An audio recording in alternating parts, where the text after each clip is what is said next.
Hi, Sarah. So we are Hi. starting December. Can you believe it?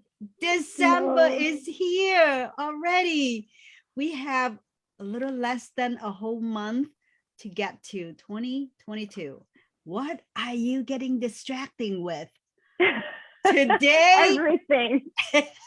today is the day we're going to talk about a little bit about distraction, but more or less about reflecting for the year, reflecting since the pandemic, reflecting maybe a little bit our lives.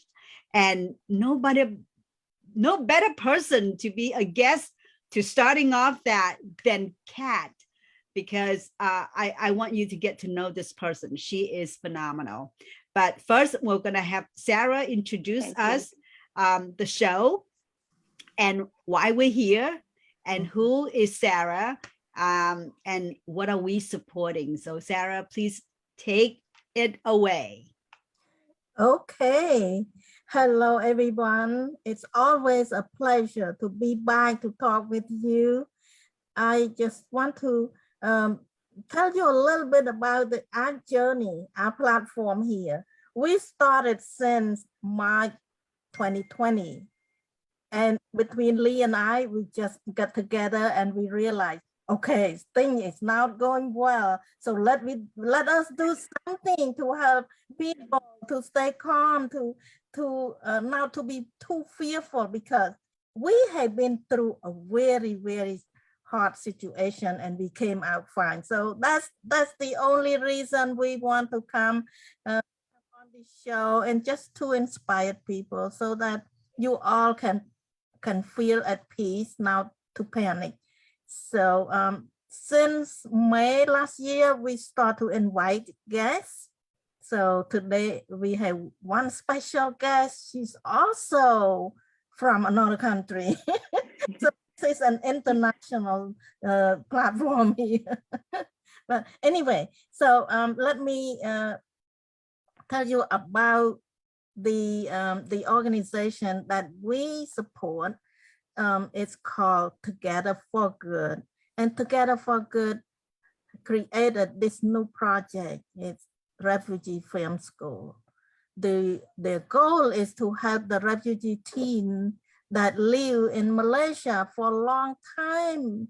I just so cannot imagine being stuck in a refugee camp for this long, 10 years or more. And now even know how long they will continue to be there. So our goal is to help them to learn a skill so that while they are there with their cell phone, they can do work, amazing digital work. So that's the goal of the Refugee Film School, is to teach the refugees, teenagers. And let me introduce myself briefly so that we can get on with our show. Again, my name is Sarah M. I'm from Cambodia.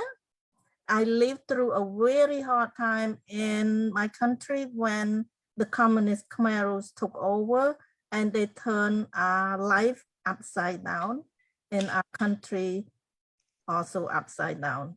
So I struggled to survive among 2 million people that they didn't make it. I feel so grateful that I'm able to survive. And that's the reason why I'm going out and share my story, so that you can have hope. If I can make through this impossible challenge, you can make it through any challenge. So right now I'm a speaker and author. I wrote a book. It's called How I Survived the Killing Fields. It's available on my website, sarahm.com. And this is how my book looked like. How I Survived the Killing Fields. So if you ever need a gift for somebody who struggle in their life, that book might inspire them. So back to you, Lee. Yeah, thank you, Sarah.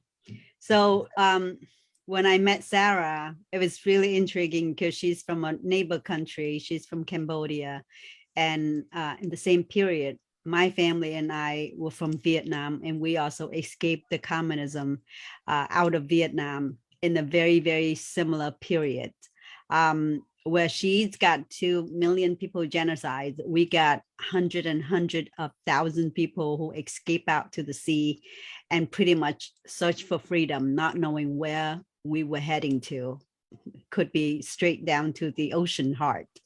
But that didn't stop us. So my dad have took us, and along with 495 other people with my family, building a boat and escape out to the ocean.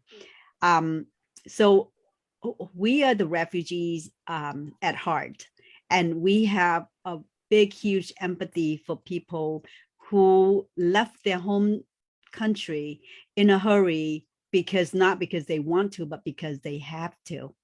And that's the reason that we're supporting all these refugee people, not all, maybe a small group of refugee people that hopefully benefit from what we are doing and give them hope. And like Sarah, I also have a book. It's called I Did Not Miss the Boat, because the boat is significant to me, not just physically, but metaphorically. It's actually, I didn't miss it. I'm here. I am here prospering this life because my dad took the courage to take us out. I want also to give that opportunity to so many people who are desperately needed at this point. And I also had a TEDx talk that I tell a little bit about my journey a couple years back. I am also a speaker. I am representing a lot of unrepresentative voice out there who live in suffering and who've been through so much and afraid to speak up. And I feel like there's an obligation for us to bring hope to them, to many people who are struggling right now, fighting the coronavirus war and struggling between, jobs and all kind of things. So that's why this platform is, we're talking about thriving. We're talking about things that we have overcome. And if you have not met our guest today, personally or online, it's my honor and Sarah's honor to have her on. Her name is Dr. Kat, and I'm not even going to go to the last name to save some time. But Kat has also been a TEDx speaker. And I listened to it last night. It was just phenomenal. And she's talking about distraction. So without further ado, I would like to have Kat introduce herself and maybe give us a little bit of a summary of her journey and what have she learned, who she is, and how she's reflecting with all the stuff that she have done in her life. So welcome, Kat. Thank you so much, Lee and Sarah. I'm so honored to be here, and I just want to start by saying I'm so in awe of the resilience that is in you and in all people and women who thrive after these terrible experiences.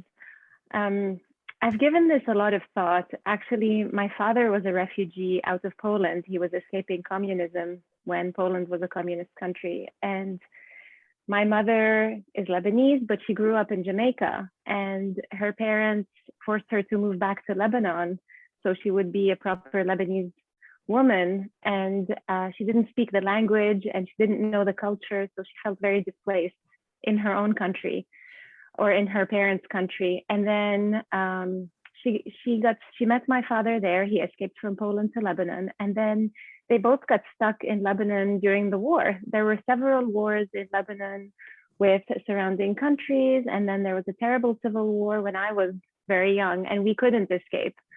We were stuck there, and I was very young. I wasn't very aware of the difficulties my mother went through to keep us alive and to keep us fed. She sheltered us from all of those things. But I think my biggest takeaway was that I got this value for life, this hunger to go out and have as many experiences as I could. And this is where I think the topic of the power of distraction came from, I felt like, oh, I'm so lucky to be alive and to be here, and the world is out there. All I wanted to do was not build a career, not be rich. It was to just go out and taste everything from this amazing buffet of life. Oh my God, you have spoken for all of us. You have spoken, talk about diversity. Oh my goodness. And the hunger. Yes, totally agree. Yeah, and the gratitude. And so I feel like a lot of what makes us thrive and move away from this survival is this sense that we have a chance to be here, and we're looking into the future rather than crying over the past. We're like, I'm here. What's next? What can I do? What else can I enjoy and profit from? And how else can I create value in the world while I'm here? And I feel like that's very much what you are both talking about. I'm very attached to the mission of helping others stand fully in who they are. Because when we go through such difficult experiences, we slowly close off from the world. We stop feeling, we shed emotions that are painful. We close ourselves off from joy, from happiness, from trying new things, from curiosity, because our history has shown us that it's been painful or difficult, or that it's full of loss. And I feel like a huge part of the thriving is reminding ourselves that the future doesn't have to look like the past, right? I am so connecting with you, because you have exactly described the will of the people who've been through past the most difficult time in their lives. And we're so pressure and appreciate the second chance. I call it the second chance in life. Yeah, exactly. And so when I left Lebanon, I got very lucky to get a visa to come to the US. I went to college. I did my engineering and my science because that's what we were supposed to do. You know, every immigrant is supposed to be a doctor or an engineer or a lawyer. Very typical, yes. And then I realized that I wasn't living. I was just trying to check boxes for other people's approval. And that was a big pivotal moment for me. That was where it was actually right when my father passed away that I realized that I wasn't really living. I was just trying to be a good daughter or the right kind of immigrant. And I did a full 180-degree shift from trying to do everything right to trying to live the most authentic version of myself. And that's hard because every day you're discovering a new part of yourself. Every day a new fear comes up. Every day a new vulnerability or an insecurity comes up. And I think it's such a challenge to say, okay, I found a new vulnerability. I found a new fear. I found a new lack of confidence. Now I'm going to deal with this instead of hide from it. Right? That was such a beautiful reflection. I think that many of us, you're a smart girl. You have recognized that a lot earlier than I have. It took me a long time to be comfortable in my skin, tell my story, and live my life. Like you said, lots of us, especially I think women from the Middle East or from the Asia or from, where country that very nuclear and lots of expectation for a daughter to be carry out their duty, their obligation, and settle for whatever the family expecting them. And that's how I felt for the longest time, but I wasn't even able to break through until recently, until like 5-6 years ago. And I decided that I got to live. But your dad passed away. I mean, I feel like such a connection because I feel like, you and I have a very, very parallel story of life. And I just can't wait to hear more about it because you have such a wisdom that you can share with our audience.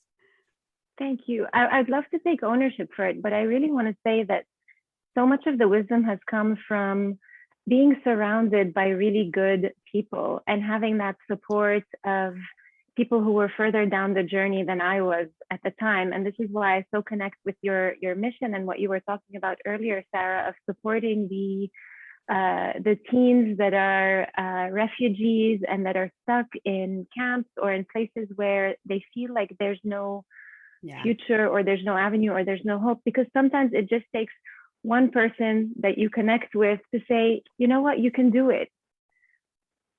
And every country that I've moved to, I've had somebody, like just that one person, be my champion and help me just take that next step, you know? Yeah. I mean, we just need somebody to believe in them, to give them a chance, to give them hope. And I know that from many of us come to United States at the early age, we pretty much like looking for that rope, looking for that lifesaver. And it is so good to know that we can be that lifesaver for someone who's needing it right now. And that's what we dedicated this platform for a mission that we so dearly feel like it is so appropriate, especially we both have been to the journey in the past about, you know, with that, just that little hope. That little hope can actually sprout a big oak tree, you know, just that little tiny seed. And that's what we're hoping that we can provide, be their voice.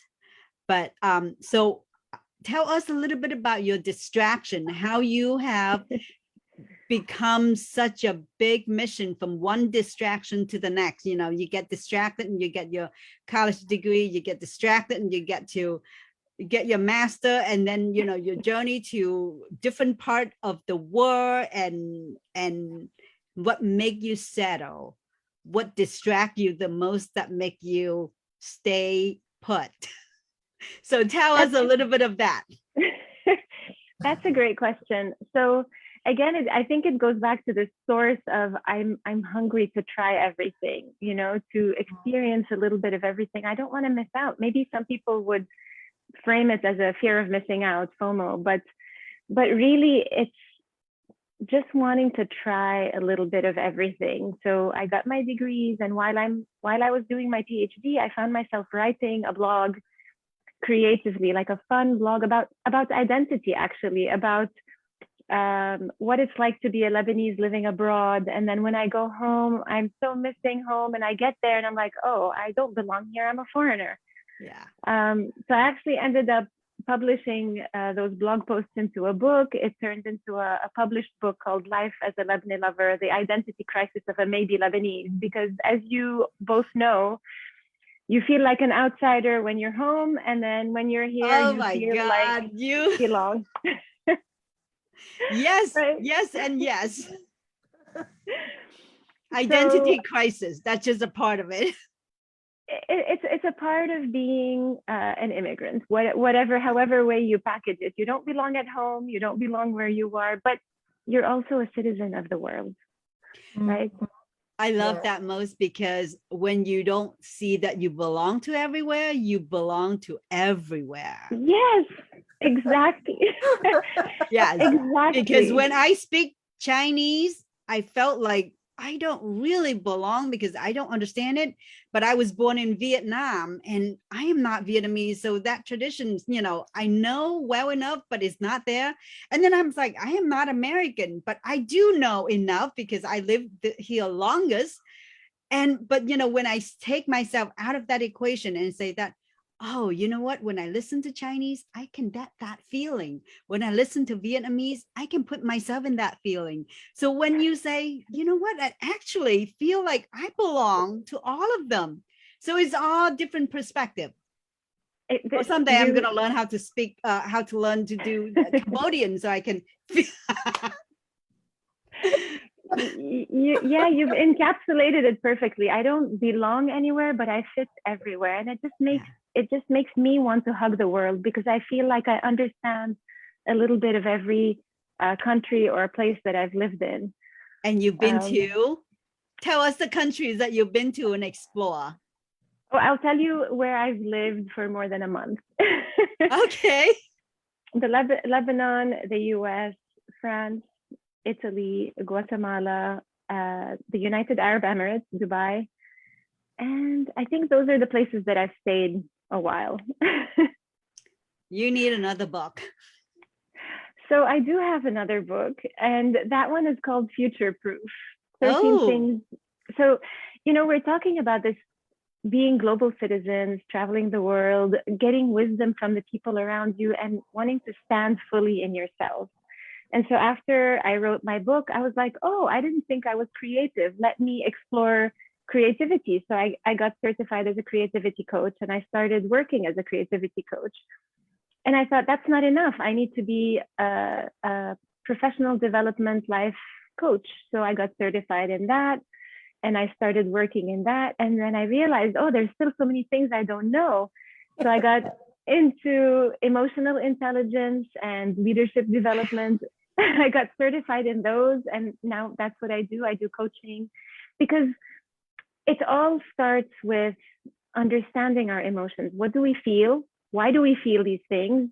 Yeah. And then how do we express them? Because if your emotions stay in you, they make you sick. They make you feel unwell. When the moment you express them and externalize them, and other people connect around your creations as a community, you've gone through the healing cycle, right? And we're all looking to heal from stress, from transgenerational trauma, from all kinds of experiences that have influenced us in a way that has put us down or muted our natural and authentic voices, right?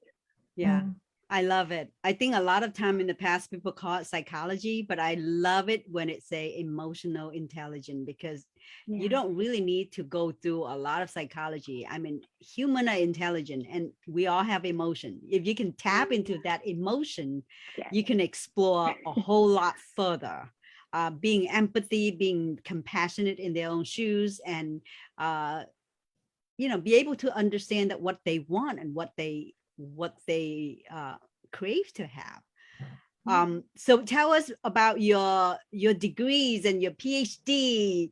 So what did you do with them before you come to the conclusion that you want to write and you want to explore and make impact to the world in a different way than utilizing your scientific degree?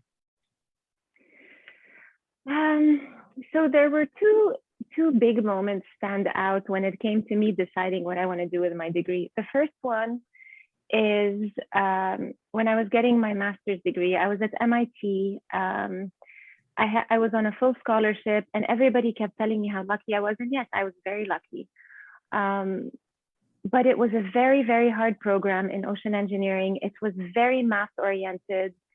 And I took the qualifying exam for my PhD, and I failed them by 2 points. And I was devastated because I had spent so much time studying. And so I went on vacation to the Bahamas. No, I did not go. I was thinking of going on vacation, but then my advisor called me and he said, you can't go on vacation. You failed by 2 points. You have to study. You have to do this again.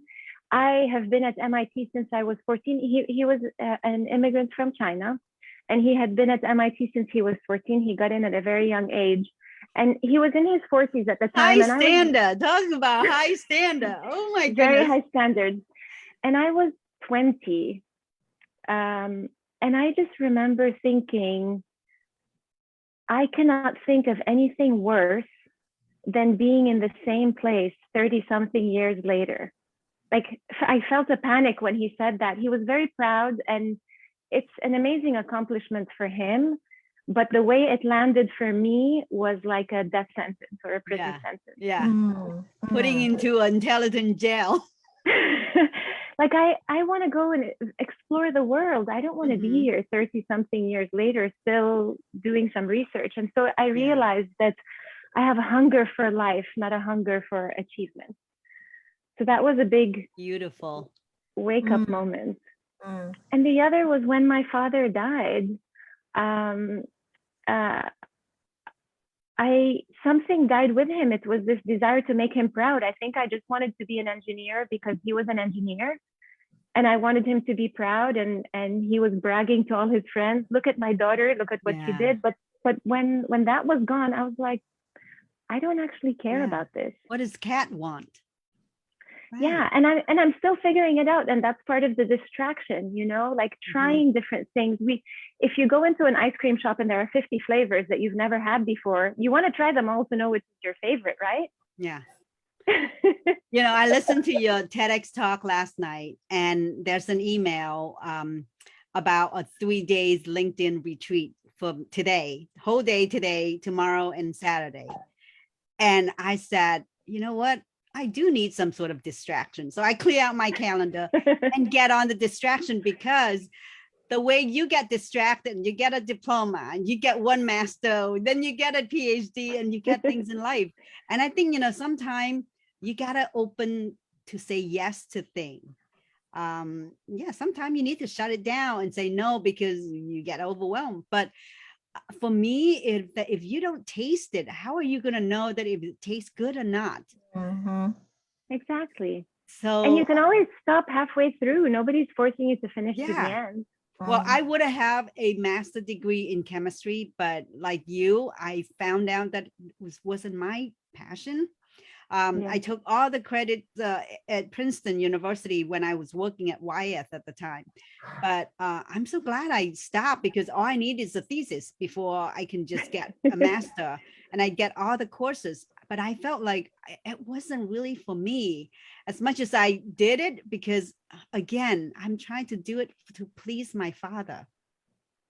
It was something that he never had, education. And I felt like, you know, I have to take something that to make out of something so I can be a proud, you know, I can make him a proud father. And it's so good to realize that you can nip it in the bud instead of let it go, explore. And some people do have those kind of resentment, carry on a mission that is not theirs. Yeah. They leave their parents' life. They leave the parents' dream, and they find out that it was not theirs. And, you know, it is okay if you recognize that, to forgive. I've learned a lot about forgiveness. Forgive myself to being so harsh on me. You know, forgive yourself is the first step that you can forgive other people. And I want to kudos you for be able to recognize that in such an early stage in your life, that achievement is not you. What you want to do, it's leading. Yeah, I think you have a courage. Some people know that this is not really what they want, but don't have a courage to say no, or a courage to get out from there and to do something else. But you do.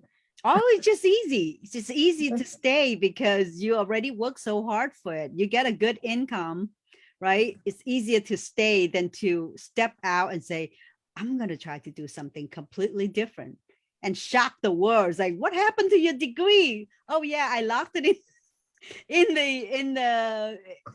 the vault. Yeah. I mean, that's the thing. Like, it was so hard to stop and say, no, I don't do this anymore, because there's also the prestige attached to the degrees, and there's the way people look at you. But if I could go back, honestly, I would probably have a little bit more self-compassion and try to not use the distraction as a way of not feeling. I think that's kind of why I got into emotional intelligence, because I used my distraction as a way not to sit with myself and not to ask what I really wanted and what really mattered to me.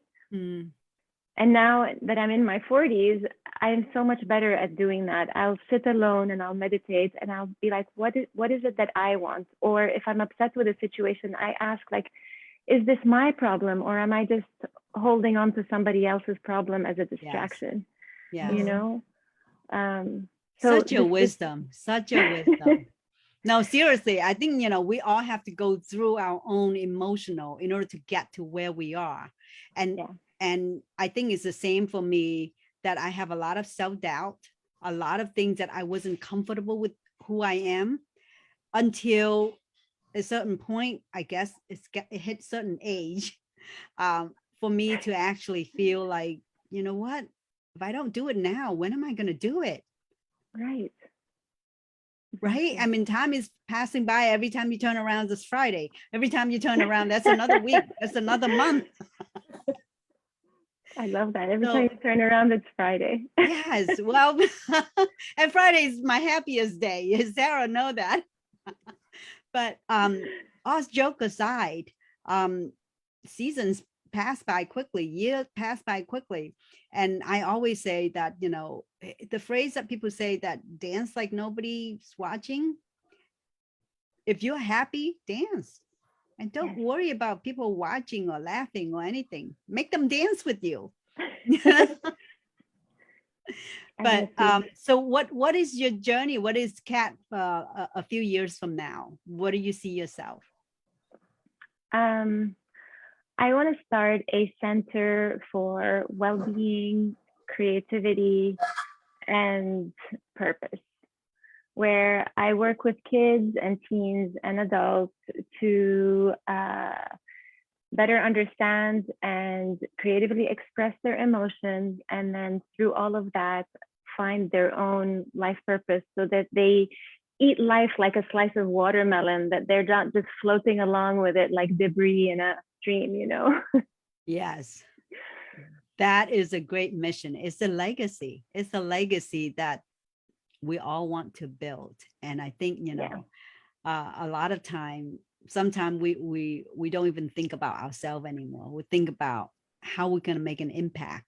And I think, you know, being a coach is great. And you have using your gift as writing and emotional intelligence. That is something I need to tap into. And I felt like, you know, we're so connected. I feel like I'm, you know, I kind of found a younger version of me. Not as quite as accomplished like I would have, but you have accomplished so much more and recognize what direction you want to go, which is a beautiful thing that to inspire more young people to be able to benefit themselves at the earlier age so they don't lose the time. That's what the title of my book is. I did not miss the boat. You know, it's like we all have opportunity. Yeah, we all have opportunities. And if we can help people to realize that they don't lose their own opportunity, and that's a beautiful thing. Exactly. And this is my mission as a coach in leadership development and in emotional intelligence and as a creativity coach. It's not just for me, it's for my kids also. I'm a mom, I have 3 kids. And I really believe that every generation pushes the next one a step higher. And so I'm standing on the shoulders of my mom's generation who got me here, and then my responsibility, not even like passion, but it's really my responsibility as a living person is to get the next generation that's one step closer to feeling good in themselves, having their clear sense of purpose and giving their gifts to the world, you know? That's it. You know, build a bigger shoulder so they can step on. Yeah, exactly. All right. I know I could talk to you forever, but I think our time is limited. So if you have something to advise for people, immigrants, refugees who made it to this country and feel like they need to live for obligation to please their parents, to please their husband or their spouses, you know, what advice would you give to them so they can actually start living their life? Just something simple. 3 simple steps. Be hopeful and positive. Stay optimistic. Stay curious. And say yes to unexpected opportunities. I love it. I love it. Any question from you, Sarah? Well, I'm just curious about you when you live in so many places and went through so many countries. What are something that's so special that you learn from all this experience? That's fundamentally, we are all human. We all are vulnerable. We all have our fears and our hopes.